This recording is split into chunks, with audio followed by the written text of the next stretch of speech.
नमस्कार। देश भर के यूनिवर्सिटी कैंपसेस के अंदर इस वक्त छात्र संघ चुनाव का दौर चल रहा है। दिल्ली विश्वविद्यालय व जवाहरलाल नेहरू विश्वविद्यालय अपने छात्र राजनीति के लिए जाना जाता है और इस 9 सितंबर को यहाँ छात्र संघ चुनाव होने हैं। न्यूज़ लॉन्ड्री की पहल कैंपस पॉलिटिक के तहत हम इस साल के छात्र संघ चुनाव के उम्मीदवारों से न केवल बात करेंगे बल्कि उनकी सोच और उनका नज़रिया जानने की कोशिश करेंगे। आइए मिलते हैं इन छात्र संघ चुनाव के उम्मीदवारों से।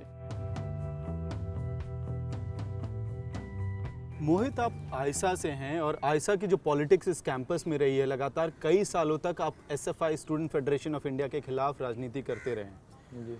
वो ट्रू लेफ्ट नहीं है, ये राजनीति आपकी रही है इस कैंपस के अंदर। दूसरी तरफ सिंगूर में जो बलात्कार हुए थे उसमें सीपीएम से जुड़े हुए लोगों पे आरोप है कि वो बलात्कार उन्होंने किए थे। ऐसी स्थिति में आयसा किस तरह से एसएफआई के साथ मिलकर चुनाव लड़ रही है? आयसा का जो सिंगूर नंदीग्राम पे पोजीशन रहा है वो इसको बार बार रीअसर्ट करता है। आप भी अपने ये देखा होगा कि जो सिंगूर पे फैसला आया कि ज़मीन उनको वापस लौटाई जाए, वहाँ के जो भी लोग थे, आयसा ने उस फैसले का स्वागत किया और लगातार सारे लोगों ने लिखा है। इसके पहले भी आयसा ने लगातार सिंगूर नंदीग्राम पे अपनी पोजीशन रखी है और इस पोजीशन पर हम अभी भी खड़े हुए हैं। हम एकदम नहीं कहते कि हमारे और एसएफआई के बीच सारे डिफरेंसेस खत्म हो गए, लेकिन आज का जो दौर है, जिस दौर में फासिज्म हमारे सर पे नाच रहा है, जिस दौर में फासिज्म लगातार कह रहा है कि तुम लड़ाइयों का कोई भी हक तुमको हासिल नहीं है, उस दौर में हमने और एसएफआई ने अपने तमाम डिफरेंसेसों को मौजूद रखते हुए भी इस चुनाव में साथ आने का फैसला किया है, क्योंकि हम जानते हैं कि एक बड़ा दुश्मन हमारे सामने खड़ा है जिससे हमको लड़ाई लड़नी है, जिससे हमको कहना है कि तुम्हारा कोई जगह नहीं है इस देश में, इस विश्व में, और हमको उसको भगाना है। आपके पर्चे मैंने पढ़े, आप फासिज्म की बात कर रहे हैं, उस पूरे पर्चे में लगातार ये बात रीइंफोर्स की जाती है कि अगर लेफ्ट नहीं आया तो एबीवीपी कैंपस में आ जाएगा। तो एक तरह की फियर मॉन्गरिंग की जा रही है। जिस तरह से 2014 के चुनाव के समय कहा जा रहा था कि अगर मोदी जीत गए तो देश में बहुत बुरा वक्त शुरू हो जाएगा।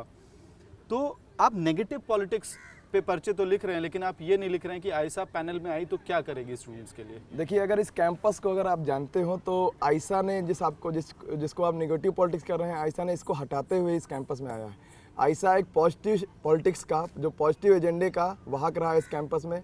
लगातार ये आप जिसको फियर मॉन्गरिंग कह रहे हैं, हम उसको पॉलिटिकल एनालिसिस कहते हैं।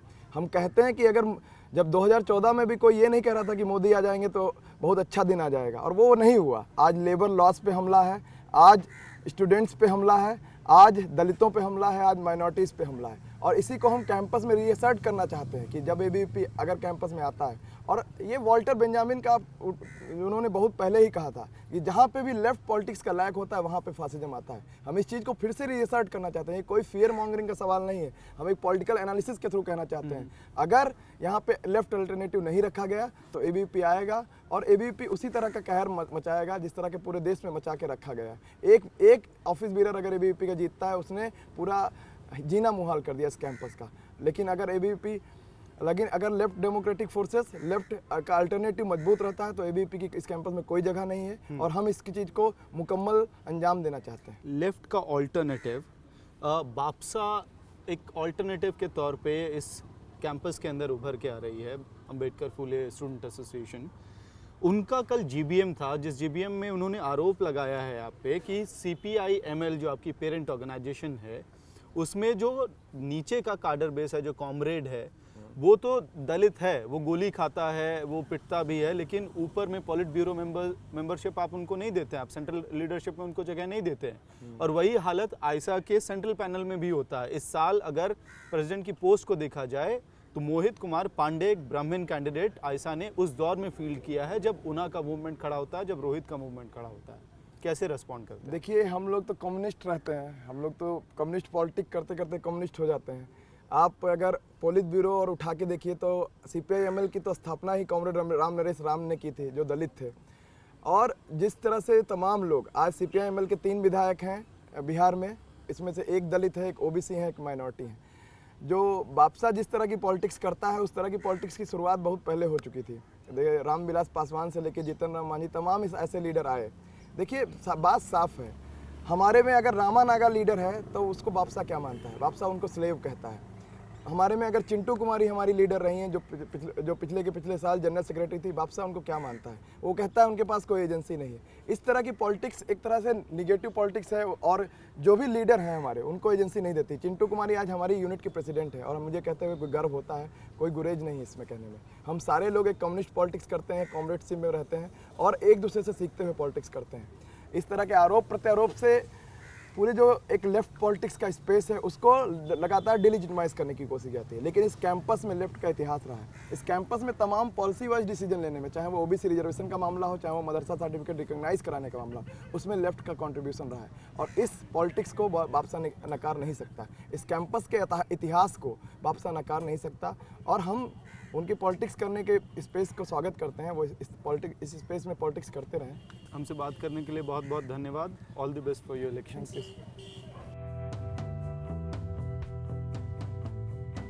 जो पहला सवाल है आपसे जानवी, दो टर्म्स हैं, रादर दो शब्द हैं जिस पे हम लोग बात करेंगे। Hashtag shutdown JNU। दूसरा, राजस्थान के एक MLA हैं ज्ञानदेव जी, उन्होंने जिस तरह की बातें की थी JNU के स्टूडेंट्स के बारे में, तो क्या ABVP इस इलेक्शन के अंदर अपने आप को शटडाउन JNU से और राजस्थान के MLA का जो बयान था उससे डिस्टेंस करना चाहेगी, या वो सहमत है इन बयानों से? देखिए, शटडाउन JNU एक नया प्रोपेगेंडा है। ये प्रोपेगेंडा पॉलिटिक्स आज की नहीं है। एक बार भी JNU ABVP पेज पर आप जाइए, फेसबुक पे, कहीं पर भी हमने शटडाउन JNU टर्म नहीं दिया। हम खुद JNU के हैं। ये शट डाउन होगा तो हम कहाँ जाएंगे? हमारे 1,500 सपोर्टर्स हैं यहाँ पे जो हमारा साथ देते हैं। जब ये इंसिडेंट हुआ था यहाँ पर, ABVP JNU बाकी ABVP से अलग है एंटिटी, या फिर वो देश भर में जो ABVP के यूनिट्स हैं उसी तरह? हमारी आइडियोलॉजी सिमिलर है, हम सब एक साथ काम करते हैं। ये अलग विषय है कि कहाँ पे किस तरह की विषय आ रहे हैं और कौन कहाँ पे किस विषय का कोई और relevance है। ABVP का अगर office bearer shutdown JNU hashtag use करता है तो आप उससे सहमत हैं? मैं बिल्कुल सहमत नहीं हूँ, और मुझे जहां तक विश्वास है ऐसा बिल्कुल नहीं हुआ है। ये शटडाउन JNU, देखिए, हर चीज का एक रेडिकल इफेक्ट होता है। आप किसी भी विषय में जाइए, एक रेडिकलिज्म होती है। अगर नक्सली, जैसे लेफ्ट का है, इनका नक्सली होना एक रेडिकलिज्म है। सेम सिचुएशन है। हमने कैंपस के बाहर देखा है कि JNU बंद कीजिए, मुनीरका के लोगों ने प्रोटेस्ट किया था। मैं खुद वहां खड़ी थी, मैं शर्मसार थी कि ये हो क्या रहा है। तो शटडाउन JNU हम खुद JNU में होकर ये कैसे कह सकते हैं? और मैं आपको यहाँ की एक्चुअल फैक्ट्स बताती हूँ। जब ये इंसिडेंट यहाँ पर हुआ था फरवरी में, उसके बाद यहाँ पर आग लगा दी गई थी ऑलमोस्ट। JNU टा, जो JNU टीचर्स एसोसिएशन है, वो यहाँ रोड पर यहाँ पे टेंट लगा के खड़ी थी। ठीक है, बाकी टीचर्स आकर के उनसे रिक्वेस्ट कर रहे थे कि क्लासेस प्लीज चलाइए प्रॉपर्ली। यहाँ पर ही यहाँ टेंट लगाए खड़े थे, और उनके जो नुमाइंदे थे वो क्लासेस में घूम घूम के स्टूडेंट्स के उन्होंने लिटरली हाथ पकड़ के बाहर निकाले, क्लासेस से बाहर निकले, उन्होंने ताले लगाए। तो ये है शटडाउन JNU। शटडाउन JNU नारा हमारा नहीं था। ये इंसिडेंट जो हुआ वो ABVP ने नहीं किया था। और ये जो 9 फरवरी को जो घटना हुई है वो पहली बार नहीं हुई है, 2 साल से हो रही थी। हमने सिर्फ ये दिखाया है, दुनिया को दिखाया है कि यहाँ पे ये हो रहा है। ठीक। दूसरा सवाल है कि अभी ऊना के अंदर जो घटना हुई और उसके बाद पहले रोहित की घटना, फिर ऊना में जो आंदोलन खड़ा हुआ है, उस दौर में दलित आंदोलन बहुत ही पावरफुल तरीके से देश भर के अंदर उभर के आ रहा है, चाहे जिग्नेश मेवानी हो या फिर बाकी चेहरे। ऐसे में JNU SU का चुनाव 9 सितंबर को होता है, जिसमें जो कैंडिडेट हैं, चाहे वो लेफ्ट का कैंडिडेट हो या राइट का कैंडिडेट हो, ब्राह्मण कैंडिडेट है। आप कैसे जस्टिफाई करते हैं इस चीज को? देखिए, मैं आपसे यही कहना चाह रही हूँ, जिस तरह से ये प्रोपेगेंडा पॉलिटिक्स है, मैं इस चीज़ के बिल्कुल सपोर्ट में हूँ कि दलित आंदोलन होने चाहिए। ये होने चाहिए, क्योंकि जिस तरह से हमेशा से ये एक, जब तक आप सामने नहीं आएंगे ना, तब तक पता नहीं चलेगा कि कितना ऑपरेशन है। ये सामने आना ही चाहिए। हमारे अपने पैनल में अभी 3 OBC हैं, ठीक है, तो और आप दूसरों का पैनल देखिए, वहाँ पे कितना वुमेन रिप्रेजेंटेशन है, वहाँ पे कितना OBC SC ST रिप्रेजेंटेशन है। तो आपको उससे ही समझ में आ जाएगी कि ABVP का क्या स्टैंड रहा है वुमेन के बारे में, OBC SC ST और SC के बारे में, और उनका क्या स्टैंड रहा है। मैं इस पे बिल्कुल नहीं कहूँगी कि ब्राह्मण खड़ा करना गलत है या OBC खड़ा करना गलत है, मैं इस पे नहीं बोलूँगी। लेकिन मैं बस आपको ये बात क्लियर करना चाहती हूँ कि किसका कहाँ पे कितना रिप्रेजेंटेशन हो रहा है।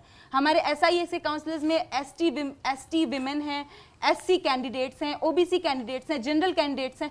तो हमने तो ये नहीं रखा है, पर अब आप देखिए कि दूसरे किस तरह से अपने इंडिविजुअल्स को रख रहे हैं, किस तरह के कैंडिडेट सेलेक्ट कर रहे हैं। एक क्वेश्चन कल स्टूडेंट ने पूछा था हमसे कि जो नेशनल पॉलिटिक्स का लार्जर एजेंडा है आरएसएस का और बीजेपी का, वो वन नेशन वन आइडेंटिटी का है, जबकि हमारे देश के अंदर मल्टीपल आइडेंटिटीज और मल्टीपल नेशनैलिटीज हैं। और खास करके नॉर्थ ईस्ट के अंदर जिस तरह से वन नेशन वन आइडेंटिटी थोपने की कोशिश हो रही है, तो क्या उस एजेंडा को एबीवीपी कैंपस के अंदर लेके आएगी जिस तरह से वो नेशनलिज्म के एजेंडा को लेके आ रही है? आपने अभी आरएसएस का नाम लिया, इसलिए मैं आपको क्लियर करना चाहूंगी। नॉर्थ ईस्ट में हमारा एक बहुत बड़ा इवेंट चलता है, इट इज सील, शायद आपने नाम ना सुना हो, SEIL, this is student exchange interstate living.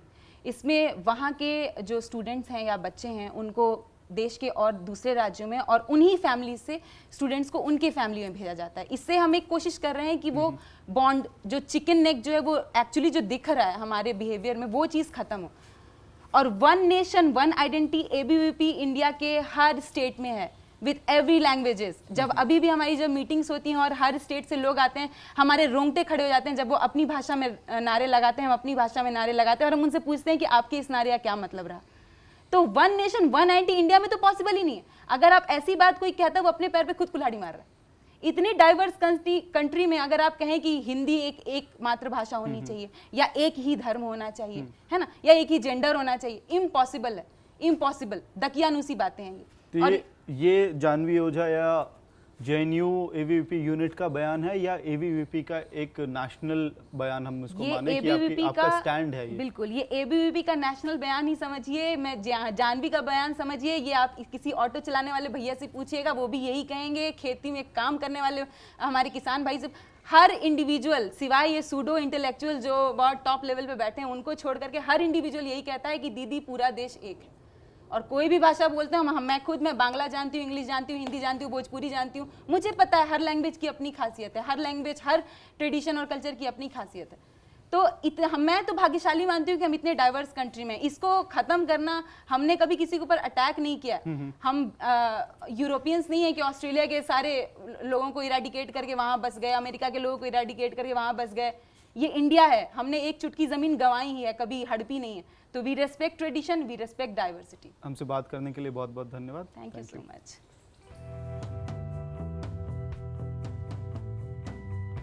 Sunny, आपने 9 फरवरी की घटना की बात की, उसके बाद जेएनयू कैंपस के अंदर एक बाइनरी क्रिएट हो गई है। एक तरफ राइट है, एबीवीपी है जो अपने नेशनलिज्म का डेफिनेशन लेके आता है, दूसरी तरफ लेफ्ट है जो कहता है कि एबीवीपी जिस तरह की पॉलिटिक्स कर रहा है, जो नेशनलिज्म की डेफिनेशन दे रहा है, वो एक्चुअली एंटी नेशनल है। तो इस बीच एज अ एनएसयूआई कैंडिडेट आपका क्या स्टैंड है? इन बाइनरीज के बीच में आप अपने आप को कहाँ पाते हैं? देखिए, जो बाइनरी क्रिएट की जा रही है या हो चुकी है, ये एंटी नेशनलिज्म का जो इन्होंने बात उठाई है, उन लोगों ने उठाई है जिसका देश के आज़ादी के मूवमेंट में कोई पार्टिसिपेशन नहीं था। ये देश के गद्दार जो लोग हैं, इन्होंने आज ये डिफाइन किया कि कौन देश का असली सूरमा है। यहाँ पर नेहरू जी की मूर्ति लगी है और हम नेहरू जी के वंशज हैं। हमारा मानना है कि जो ये पूरा मूवमेंट बाइनरी क्रिएट करने के वाला है, ये एक धोखा है। लोगों का आम मुद्दों से ध्यान भटकाने वाला मुद्दा है। आम मुद्दे क्या है कि हाँ, हॉस्टल की फैसिलिटीज, स्टूडेंट के आम मुद्दे मिटते जा रहे हैं और एक बाइनरी क्रिएट की जा रही है एबीवीपी वर्सेस एबीवीपी को। तो हमें खत्म करना ही करना है किसी भी हालत में, क्योंकि इन विचारों ने जिस तरीके से, मैं मुजफ्फरनगर से ताल्लुक रखता हूँ, जिस तरह से मेरे पूरे प्रदेश को इन्होंने बर्बाद करा, मेरे पूरे रीजन को बर्बाद करा, और आज इन्होंने जेएनयू बर्बाद करा, रोहित की हत्या करी, गांधी की हत्या करी, पंसारी की हत्या करने के पीछे जो विचार है कि वही लोग हैं, तो इनके सामने तो हमें डटेंगे ही डटेंगे। लेकिन लेफ्ट के बीच में जो खासकर आयशा, हमारा एक टारगेट आयशा है, जिन्होंने इस कैंपस में दोहरी राजनीति की।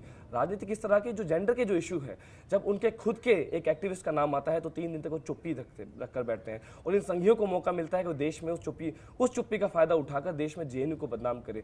जेएनयू की लड़कियों को बदनाम जैसे नेशनल मीडिया में किया गया, जैसे रेप सिर्फ इस यूनिवर्सिटी में होता है, पूरे देश में होता है, पूरी दुनिया में होता है। इसका पूरे से बुरे शब्दों में हम विरोध करते हैं। लेकिन जेएनयू को ऐसे बदनाम किया जाए जैसे जेएनयू की लड़कियां सबसे ज्यादा अनसेफ है।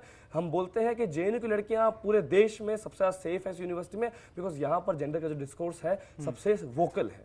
एक क्वेश्चन है, जो बाइनरी क्रिएट हुई है लेफ्ट और राइट की, इसके बीच में जो कॉमन स्टूडेंट का एजेंडा है वो कहीं ना कहीं दब के रह गया, वो पीछे छूट गया। एक तरफ फियर मॉन्गरिंग हो रही है कि अगर लेफ्ट हार जाती है तो एबीवीपी आ जाएगी, दूसरी तरफ कहा जा रहा है कि देशद्रोही ताकतों को हराने की ज़रूरत है। तो इसके बीच जो कॉमन स्टूडेंट का मुद्दा है वो पीछे छूट गया है। तो हाउ विल एनएसयूआई इंश्योर कि वो कॉमन स्टूडेंट का मुद्दा चुनाव के बाद भी मेन सबसे अहम मुद्दा रहे कैंपस के अंदर? देखिए, ये देशद्रोही ताकतों को हराने की बात नहीं है, यहाँ पर बात है कि मानवता विरोधी ताकतों को हराने की बात। वो मानवता विरोधी जो ताकतें हैं वो कौन है?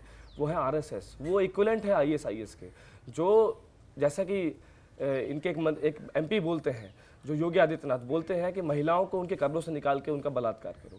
इस तरह की मानसिकता के लोगों को जल्द से जल्द खत्म करना चाहिए। यही असली लोग हैं जिनको हम खत्म करना चाहते हैं। रही बात यहाँ के कैंपस के मुद्दों को भी लेना जरूरी है, क्योंकि ऑक्यूपाई यूजीसी पर हम बैठे थे 90 दिन, हम जो बैठे रहे, जेएनयू के स्टूडेंट बैठे रहे, हमारा मुद्दा था कि हमारी फेलोशिप बढ़ाई जाए। मैं पीएचडी कर रहा हूँ, मेरे पिता एक साइकिल पर आज के वक्त में कुरियर बेच रहे हैं और मुझे यहाँ पर फेलोशिप नहीं मिलेगी तो मैं कहाँ से अपनी पीएचडी परस्यू कर पाऊंगा? ये मुद्दे भी हमें उठाने हैं। मुझे हॉस्टल मिल गया बिकॉज मेरी ओबीसी में रैंक 1 थी। किस तरीके से बहुत सारे स्टूडेंट्स को, अभी जो नए स्टूडेंट हैं उनको नहीं मिल पा रहा है। अगर ये मुद्दा नहीं उठा पाएंगे तो पिछड़े समाज से आने वाला स्टूडेंट जो है, एक लड़की जो आई है, वो यहाँ नहीं पढ़ पाएगी। इसलिए हमें दोनों चीजें एक साथ लेकर चलनी पड़ेगी। इससे एक क्वेश्चन आता है, आपने कहा कि इंडियन नेशनल कांग्रेस से आप जुड़े हुए हैं, 2 सवाल हैं, इंटरकनेक्टेड हैं। एक कि जब आपने कहा कि लिंगदो का विरोध करती है एनएसयूआई, और लिंगदो यूपीए 1 के शासनकाल में आया। दूसरा सवाल ये है इसी में जुड़ा हुआ कि देश भर के अंदर कांग्रेस को इलेक्टोरली पब्लिक रिजेक्ट कर रही है, वोटर्स रिजेक्ट कर रहा है, और वही हालत एनएसयूआई की जेएनयू कैंपस के अंदर है। पिछले 2 सालों में एक स्टूडेंट फोर्स आया है जो अभी बहुत स्ट्रॉन्ग स्टूडेंट ऑल्टरनेटिव के तौर पे जेएनयू में खड़ा होता जा रहा है, बापसा, अंबेडकर फुले स्टूडेंट एसोसिएशन। तो ऐसी क्या वजह है कि एनएसयूआई इस कैंपस में कांग्रेस जैसे देश भर में फेल हो रहा है, वैसे एनएसयूआई कैंपस में फेल हो रही है? और दूसरी तरफ जो डबल टॉक का मामला है, वो एक्यूजेशन लगता है क्योंकि लिंगदो आपके समय में आया है और आप कह रहे हैं कि लिंगदो हटाना है, तो आप इसको क्लैरिफाई करेंगे? देखिए, लिंगदो का जो केस है वो कोर्ट में है, पहली बात जी। एमएचआरडी मिनिस्टर जिन्होंने ये एक कमेटी बिठाई थी, वो कमेटी की रिकमेंडेशन है, और वो कमेटी की रिकमेंडेशन अभी सुप्रीम कोर्ट में चैलेंज हुई है, तो ये अंडर प्रोसेस है। यह मामला हमारा सिर्फ मानना है कि इससे अगर हमारी पार्टी की तरफ से हुआ है तो हम विरोध करते हैं, क्योंकि इससे छात्र राजनीति, बिकॉज कांग्रेस पार्टी को नए लीडर्स नहीं मिल पा रहे हैं, लोग ही नहीं मिल पा रहे हैं जो यूथ में जाकर उनकी बात करें। दूसरा मुद्दा आपने कहा कि वापसा आ रहा है, हम स्वागत करते हैं, पर हम ये भी कहते हैं कि जो ये एंटी कांग्रेसिज्म की जो वेव चल रही है, लोग भूल जाते हैं कि आज का जो लोकतांत्रिक संविधान जो इस देश में लाया है, 1000 कमियों के बावजूद आज हम खड़े हैं, आज हम पाकिस्तान और बांग्लादेश नहीं बने हैं, वो कांग्रेस की देन है। क्यों नहीं मानते? जो लोकपाल का जो ये मुद्दा उठाया था एंटी कांग्रेसिज्म के तहत, लोकपाल कहाँ है? कहाँ गया वो लोकपाल? कानून पास हुआ, लोकपाल नहीं बना। ये एंटी कांग्रेसिज्म एक प्रोपेगेंडा है। एक शर्म की बात है कि पहली बार आज़ाद भारत में एक प्रधानमंत्री एक सिम कार्ड का प्रमोशन करता है, रिलायंस के सिम कार्ड का प्रमोशन करता है। हमें खुशी होती है अगर वही रिलायंस, अगर वो हेल्थ सर्विसेज में फ्री सर्विस प्रोवाइड करता, अनाज में फ्री सर्विस प्रोवाइड करता, पर वो क्या कर रहा है? क्या उस सिम कार्ड से क्या मेरी हेल्थ, मेरी पढ़ाई में कुछ सुविधा मिलेगी? नहीं। ये एक मार्केट फंडामेंटलिज्म और रिलीजियस फंडामेंटल दोनों ताकतें साथ मिल रही है। तो हमें देखना होगा कि वापस हम चाहते हैं कि कांग्रेस के अंदर रिफॉर्म हो, राहुल गांधी जी उस तरफ बढ़ रहे हैं। जिस तरीके से राहुल गांधी जी ऊना के साथ जुड़े रहे, जिस तरीके से रोहित वेमुला के साथ जुड़े रहे, जेएनयू के साथ जुड़े रहे, मुझे बताइए भारतीय लोकतंत्र में वो कौन सी पार्टी क्यों नहीं अट्रैक्ट कर पा रही है नए वोटर्स को? देखिए, हम कह रहे हैं इस वक्त एक ऐसा दौर चल रहा है जिसमें एंटी कांग्रेसिज्म की वेव है। मैं आपके सामने एनएसयूआई को रिप्रेजेंट कर रहा हूं, मेरी बातों में ऐसा कोई कॉन्ट्राडिक्शन नहीं है। मैं एक ओबीसी कैंडिडेट हूं, मैं एक ऐसी जगह से आता हूं, मेरे पिता जिस जगह से आते हैं, मैं एक मजदूर का बेटा हूं, यहां तक पहुंचा है तो कांग्रेस में वो स्पेस आ रहा है और हमें वेलकम करना चाहिए ऐसे स्पेसेस को। और हम कह रहे हैं कि देखिए, वापसा का जो मूवमेंट है वो एक दलित आदिवासी मूवमेंट को साथ लेकर चल रहा है, पर हमारा मानना है कि हर प्रोग्रेसिव तबका, चाहे वो अपर कास्ट में हो, मुसलमानों में हो, दलितों में हो, महिलाओं में हो, हमें सबको साथ लेकर चलना है। और यही इंडियन नेशनल कांग्रेस की लीगेसी रही है, जो बीच में धूमिल हुई किसी वजह से, बिकॉज जो न्यू लिबरल पॉलिसीज आई हैं उसने कांग्रेस को भी मजबूर हर एक पार्टी को उसने कमजोर किया है, और हम उसे क्रिटिकली रिव्यू कर रहे हैं। यही हमने राहुल गांधी से बात भी की कि हमें क्योंकि वो जो फंडामेंटलिस्ट फोर्सेज हैं वो सिर्फ बीजेपी को स्ट्रॉन्ग करेंगी, वो सिर्फ एक फंडामेंटलिस्ट फोर्सेज को स्ट्रॉन्ग करेंगी, और कांग्रेस सबको साथ लेकर चलने वाली पार्टी है। हम कमजोर होते जा रहे हैं और हमें साबित करना है अपने विचारधारा से, हमें वोट मिले ना मिले, ये वोट की राजनीति लड़ाई नहीं है, लड़ाई है राजनीति के आपके आइडियोलॉजी कहां पर आज की 21वीं सदी में लागू होती है। हमसे बात करने के लिए धन्यवाद। शुक्रिया। If you like that, Click here to support us and down here to subscribe to our YouTube channel, and do check out the other stuff we do like News Laundry interviews, Why So Serious, animations, comics, panel discussions, podcasts which are really big, and much, much more.